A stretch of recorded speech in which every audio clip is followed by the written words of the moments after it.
PM किसान योजना को नहीं आसला एबे बहुत बड़ अपडेट और क्यों तारीख मिले और केते तारीख मिले ताहा जानिबा पाई वीडियो को संपूर्ण जाए देखिए जहाँद्वारा आप बुझीपारे। तो निहाती भाई वीडियो को शेष जाए देखिए और पूर्व आपण छोटिया रिक्वेस्ट चैनल नुआ कर आसी चैनल को सब्सक्राइब कर वीडियो को लाइक कर वीडियो को सांगसाथी द्वारा शेयर करने जहाँद्वारा से जानीपारे। चलतु जमा भी डेरी करवानी आगक जाने वर्तमान पीएम किसान सम्मान निधि योजन 20तम किस्तिर टंका बहुत शीघ्र आसवा सूचना मिली।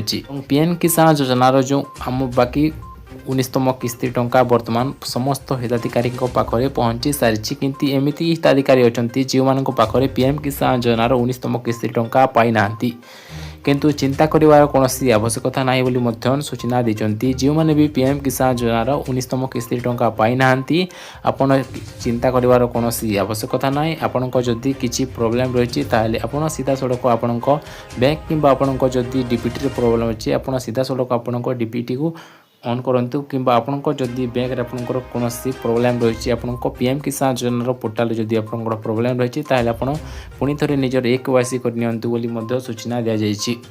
तो निहाती भाव आपणको प्रश्न रहउथिबो आपणको पीएम किसान योजनार 20तम किस्ती टंका केबे मिलिबो। वर्तमान पीएम किसान योजनार 20तम किस्ती टंका जून मास रे आसी पारे बोली मध्य सूचना मिलिछि किंतु पर्यंत पीएम किसान योजनार केउ डेट आसीबा पर्यंत घोषणा करा जाय नाही।